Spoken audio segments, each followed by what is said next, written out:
देखिए, बिल जो पास होना था पास हो गया, लेकिन हम लोगों ने जो आपत्तियां जताई थी अपने स्तर से, जो अपनी अपनी हैसियत के मुताबिक, जहां जहां हम ही को नहीं, जहां पूरे हिंदुस्तान के मुसलमानों को नाराजगी थी या एतराज था, उसको हम लोगों ने पुटअप किया था, जेपीसी में भी किया था और अपने पार्टी के शीर्ष नेताओं से भी को बताया था। माननीय मुख्यमंत्री जी से कई बार बातें भी हुई थी, इन सब के बावजूद हमें दिया था। उसमें 2-3 ऐसे अमेंडमेंट हुए हैं जो थोड़ा सा फ्लेक्सिबल है, बाकी सारे अमेंडमेंट जो हुए वो एज इट इज रह गए। लोगों में तशवीश तो है कि कहीं ना कहीं मुसलमानों के साथ नाइंसाफी की जा रही है, इसे इनकार नहीं किया जाता। लोग ये कह रहे हैं। वक्फ बोर्ड के चेयरमैन होने के नाते बहुत सारी जो चीजें हैं वो मुझे लगती है कि इसको बहुत जल्दबाजी में उठाया गया कदम है। जब इतने लोग जो गंभीर मुद्दे पे ये बहस कर रहे हैं और गंभीर मुद्दा था, तो चाहिए था कि उसको थोड़ा सा और विचार मंथन करने के बाद से करते। कोई जल्दी थी कि आज ही करते, कोई ऐसा थोड़ा नहीं बना कि भागा जा था। अभी सरकार बहुत सारी अभी इनकी बची हुई है, 2 साल भी नहीं हुआ है, तो ये जल्दबाजी में उठाया गया कदम है।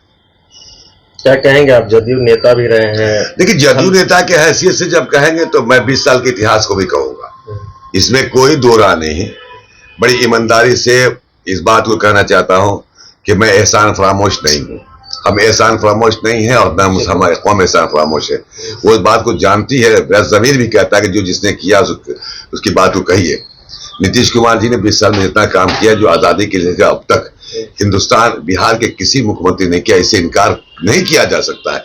लेकिन जितनी आपत्तियां उठाई गई थी उन पर पूरा विचार करते हुए अगर ये बड़ी गंभीरता से इसको संशोधन बिल को लाया जाता, तो आज जो थोड़ा सा जो तशवीश में जो मुब्तला है, लोग भयभीत है या संशय में बचा हुआ है, संशय में लोग पड़े हुए हैं, उसमें कमी आती और इतनी बातें नहीं हो पाती। सर, एक तरह से कहें कि लोगों में असंतोष व्यक्त है, लोग नाराज है लेकिन खुल के बोलना नहीं चाह रहे। बहुत सारे जो अल्पसंख्यक प्रकोष्ठ के लोग हैं वो इस्तीफा भी दे दिए हैं, जदयू का दामन। देखिए, अब कौन दिया ना दिया मुझे इसकी जानकारी नहीं है।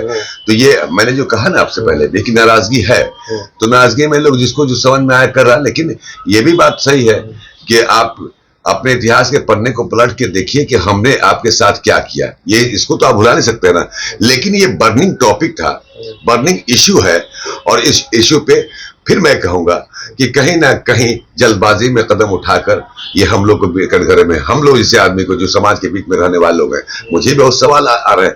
क्योंकि मैं आज भी कह रहा हूं कि मैं अक़लियत समाज से जुड़ा हूं, अक़लियत प्रकोष्ठ का राष्ट्रीय अध्यक्ष जदयू में रह चुका हूं। और जहां से मैं आया था इस पार्टी में, लोजपा से आया था, उस वक्त भी राष्ट्रीय अध्यक्ष माइनॉरिटीज के थे। तो अक़लियत समाज के बिहारी ने, हिंदुस्तान के लोग लगभग हर स्टेट में कुछ ना कुछ में जानने वाले लोग हैं, सब लोग यही बात पूछे, सबकी नाराजगी जता रहे थे। इसलिए मैंने कहा कि ये इस पे विचार करना चाहिए था।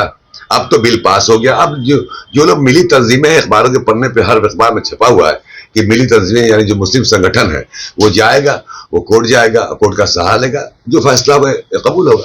अगर ये मामला सुप्रीम कोर्ट में जाता होगा तो आपका स्टैंड क्या होगा? देखिए, हम कोई पार्टी के भी सदस्य हैं और बोर्ड नहीं जाएगा। ये हम मिली तंजीमों की बात करें, मुस्लिम संगठनों की बात, मुसलमानों की बात करें। हम क्यों, हमसे जब पूछे कि क्या कमियां कैसे हो गया, नहीं होना चाहिए इसकी बात आप करें, उसमें मैंने कहा अब मिली तंजीमें हैं। मैं आज भी कह रहा हूं, मैं नीतीश कुमार जी उस दिन भी आए थे, ईद के रोज भी आए थे, आप भी तो शायद आए थे, इसके पहले रमजान में अफ्तार पार्टी में भी आए थे। उनसे अच्छा कोई नेता बिहार के विकास के लिए, हर समुदाय के लिए ना हुआ है, ना भविष्य में हमको नजर आता है। इसलिए मैंने कहा कि उन्होंने जो काम किया उसको भी भुलाया नहीं जा सकता है। तो इस्तीफा क्यों दे रहे हैं लोग जदयू के? अब देखिए, हर आदमी के अपने अपने सोच, अपनी भी नजरिया है। किसी लोग कुछ, जितने लोग इस्तीफा दे रहे हैं, जो लोग जैसे आप बता रहे कुछ लोग इस्तीफा दिया है, तो अपनी नाराजगी का इजहार करें कि हमारे साथ हम संतुष्टि नहीं है, मेरे साथ नाइंसाफी हुई है, जो सोचते होंगे ये तो वही बता पाएंगे। लेकिन ये नाराजगी का एक सिंबॉलिक मैं समझता हूँ कि ये एक प्रदर्शन कह दिए या तो एक इशारा कहिए, आप जो कह सकते हैं। गुलाम रसूल बलियावी ने भी कहा है कि सभी लोग नंगे हो जाएंगे जो संसद में है।